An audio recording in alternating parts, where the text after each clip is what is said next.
E eu vou começar lendo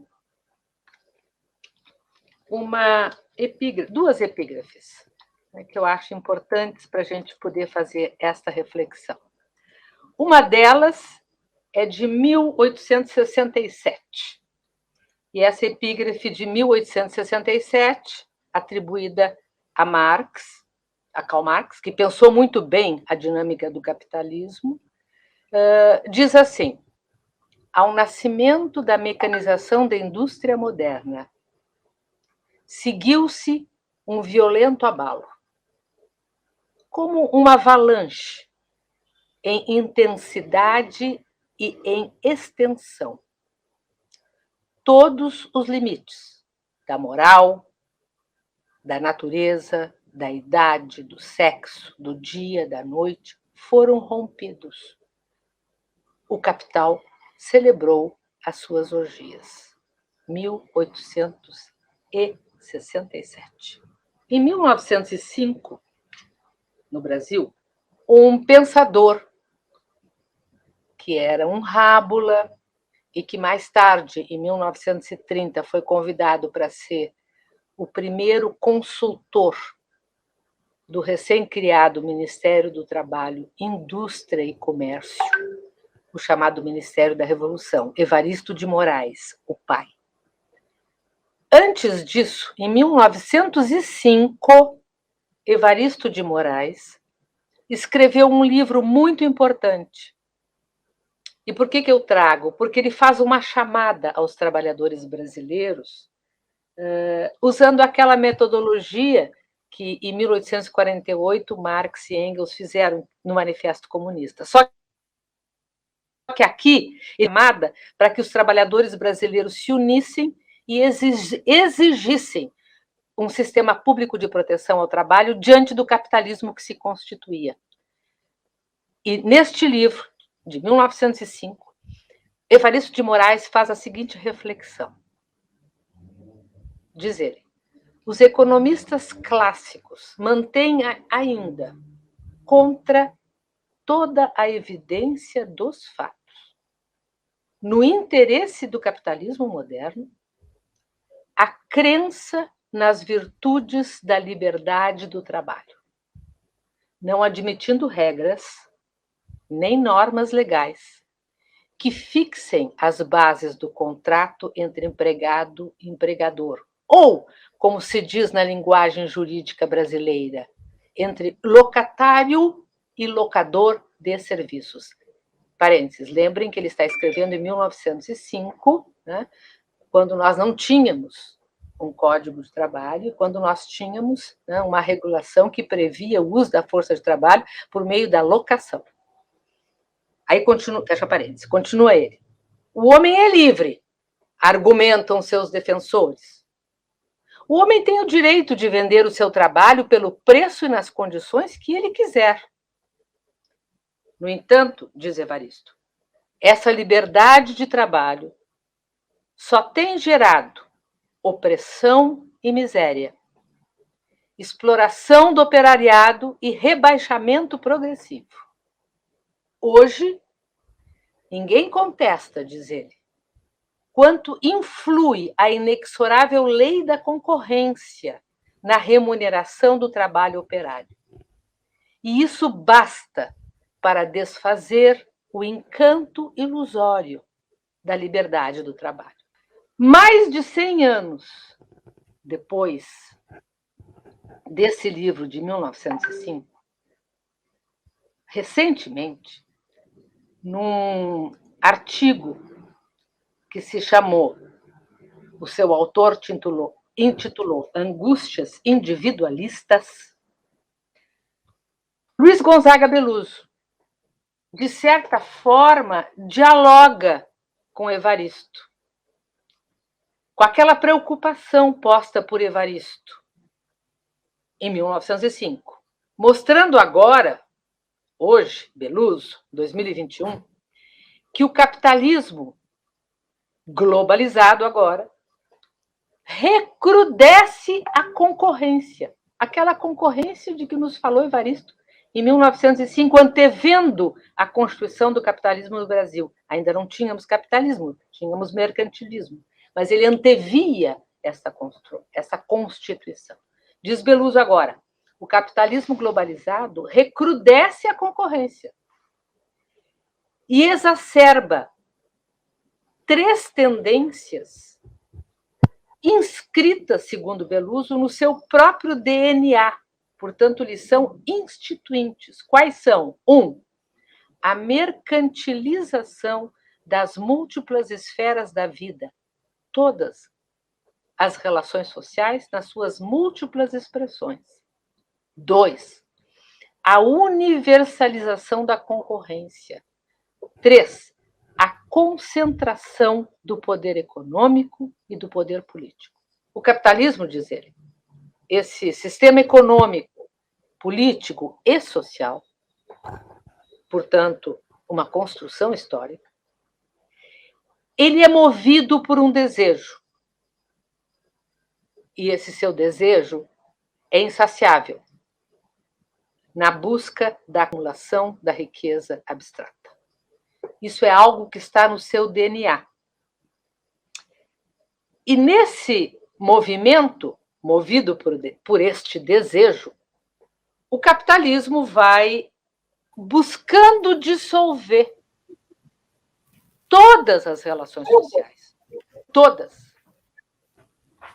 E, no campo do trabalho, as relações salariais, que nós, no mundo do direito, chamamos as relações de emprego.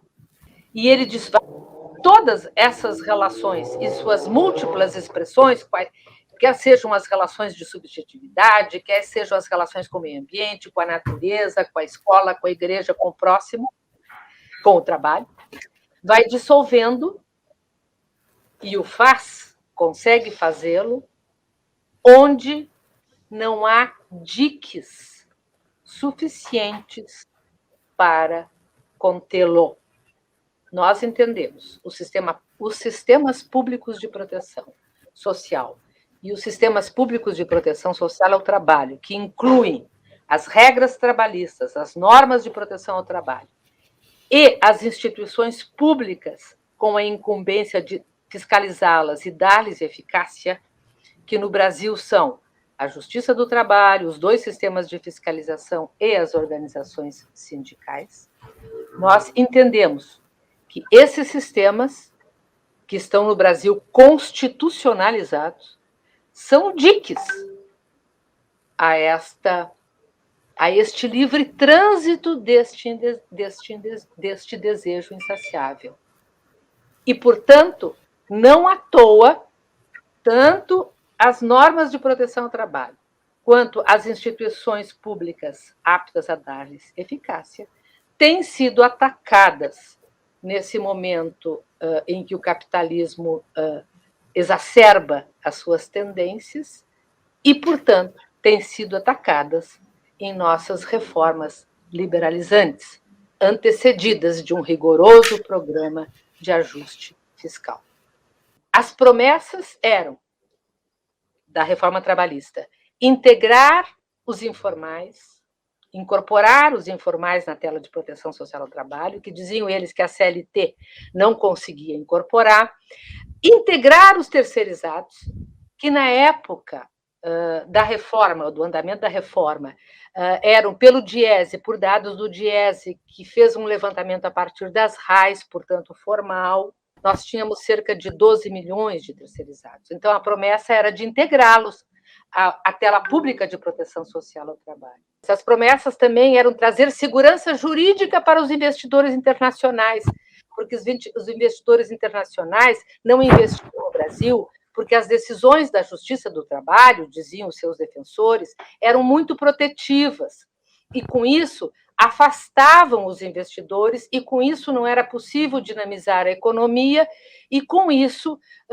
nós não poderíamos criar empregos. Portanto, teríamos que tirar, além da rigidez da legislação, representada pela CLT, pela Consolidação das Leis do Trabalho, de 43, teríamos também que trazer essa segurança jurídica, criando freios e limites à própria atuação da Justiça do Trabalho.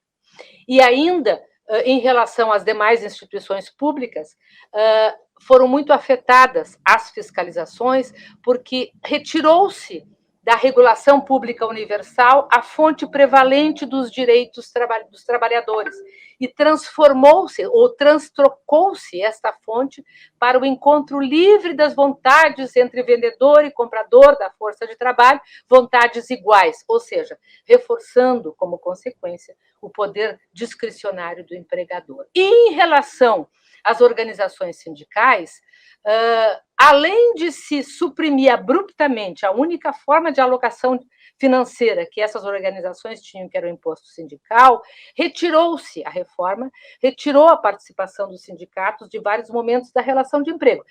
Não só pela supremacia dos contratos individuais, e não mais das negociações coletivas, mas também retirando os sindicatos da fiscalização ou do acompanhamento dos trabalhadores nas despedidas, que presença essa que era, inclusive, condição de validade das despedidas e dos pedidos de demissão.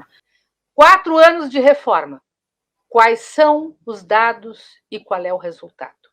Essas promessas não se concretizaram. E, além de não se concretizarem, ampliaram, aprofundaram as históricas assimetrias do mercado de trabalho brasileiro, fundado na exclusão social a partir da abolição dos homens negros e negras que foram soltos à sua própria sorte, sem políticas públicas que os integrassem. Aprofundaram essas assimetrias, heranças de um sistema colonial que, a ferro e fogo, teve esses elementos inscritos na nossa tessitura social. E, além disso, além de aprofundarem, criaram novas desigualdades e o resultado, depois de 4 anos, para não falar ainda na pandemia, são hoje, no Brasil, quase 80 milhões de trabalhadores e de trabalhadoras fora da PEA, fora da força de trabalho. Além disso, altíssimas e nunca vistas taxas de desemprego, desemprego aberto, desalento, subocupação, subutilização e incorporação na força de trabalho dos por conta própria, empresários de si próprio, dos MEIs, dos PJs, né? E crescimento brutal da informalidade e crescimento substantivo do loca-loca das plataformas digitais, sem direitos e sem demandas.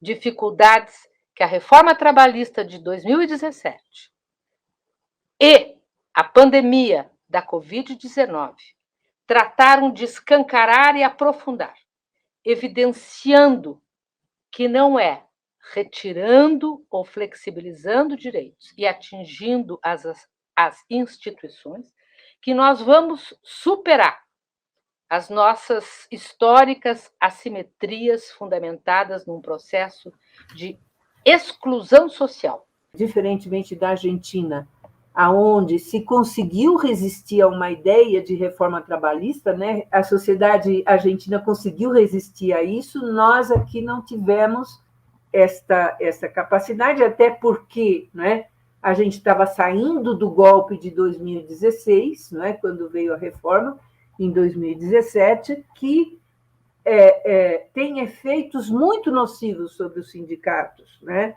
Em primeiro lugar, pelo fim do imposto sindical, sem permitir nenhuma outra forma, não é, de financiamento alternativo, e sem permitir aos sindicatos fazerem uma transição, não é, que lhes permitissem sobreviver financeiramente. Em segundo lugar, pelas várias possibilidades que ela abre de negociação individual, né, que passa, portanto, por fora do sindicato, né, passa ao largo dos sindicatos, né, que era uma coisa que praticamente não existia na nossa institucionalidade sindical.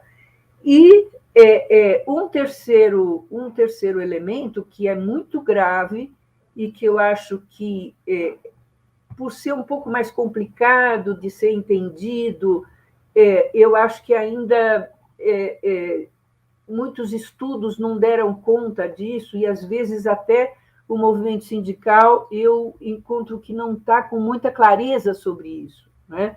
que é o fim da ultratividade. Por quê? Porque a ultratividade é uma forma de funcionamento da negociação coletiva que diz o seguinte: quando termina a vigência de uma negociação, tudo aquilo que foi garantido por essa negociação vai continuar existindo até que se firme uma nova negociação, não é? Então, isso permite que esta nova negociação seja feita de uma forma tranquila, calma, assegurando ao conjunto dos trabalhadores e aos sindicatos que a regra anterior vai valer. O fim da ultratividade significa que isso acabou, ou seja, no momento em que a data da negociação anterior ou do acordo anterior acaba aquela vigência, os trabalhadores perdem tudo. Então, isso significa que os sindicatos se veem absolutamente pressionados pelo patronato a assinar qualquer acordo, tá certo? O patronato, tudo aquilo que os trabalhadores e o sindicato estão pedindo, o patronato diz não, não, não, não. E vão esticando, tá certo? E vão esticando o momento de fechar a negociação, e com isso eles atendem muito poucas demandas dos trabalhadores e dos sindicatos, né? A gente tem visto isso, né? Os sindicatos tentando encontrar formas de atuar conjuntamente, né? Então, fazer reuniões coletivas, tentar retirar pautas, não é, coletivas de atuação, mas existe um problema na estrutura sindical brasileira, que é o fato de que ela permanece, não é? Apesar de toda essa reforma, a estrutura sindical permanece, e permanece com isso o monopólio da representação pelos sindicatos de base, que é uma coisa que fragmenta brutalmente o sindicalismo brasileiro. Então, a gente tem essa situação, né, que o sindicato dos metalúrgicos de São Paulo, né, negocia num dia diferente, num acordo diferente, dos sindicatos metalúrgicos de Mogi das Cruzes, dos sindicatos metalúrgicos de São Bernardo, e por aí vai, né? E de todos os demais sindicatos de outras categorias do país. Isso tem que mudar, porque nessa situação em que a gente vê um acúmulo dos problemas, não é, enfrentados pelos sindicatos, e eles fragmentados desse jeito, eu acho que fica muito difícil enfrentar essa realidade, não é?